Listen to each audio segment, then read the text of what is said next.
Also, accusations of a possible cover-up in the deadly terror attack in Benghazi. A congressman demanding answers on why the administration is putting a muzzle on those who survived that attack.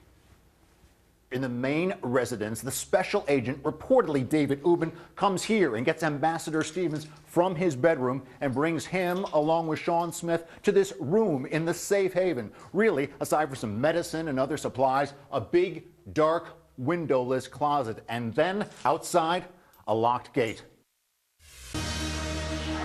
Well, there are new allegations that the Obama administration is trying to silence the survivors of last year's deadly attack in Benghazi, Libya, to prevent them from talking about the attack that killed U.S. Ambassador Chris Stevens and 3 other Americans. Chief Washington correspondent James Rosen's at the White House. So, James, why is one congressman really pressing quite hard on this issue regarding Benghazi?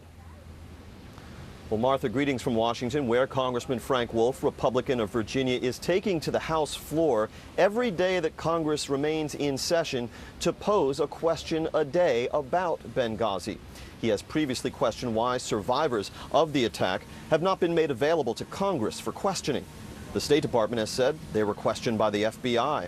Secretary of State Kerry, presently engaged in shuttle diplomacy in Ramallah, told the House Foreign Affairs Committee in April he wanted to resolve all outstanding issues on Benghazi because, Kerry said, he didn't want to be talking about the subject a year from now. Now, Congressman Wolf poses 2 additional questions to the Secretary. How many federal employees, military personnel, or contractors have been asked to sign additional non-disclosure agreements by each agency? And do these non-disclosure agreements apply only to those undercover, or have non-covert State Department and Defense Department employees been directed to sign them too? Sources tell Fox News it's highly unusual for the federal government to ask employees to sign non-disclosure agreements if they already have security clearances and if they're not undertaking some kind of project that requires them, Martha.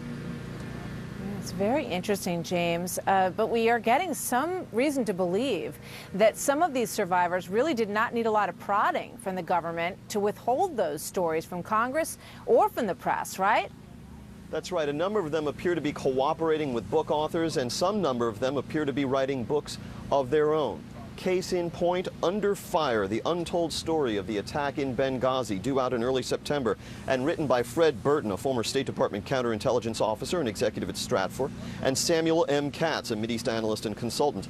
These 2 authors appear to have enjoyed access to some of the security agents who were on site at the consulate that night in Benghazi.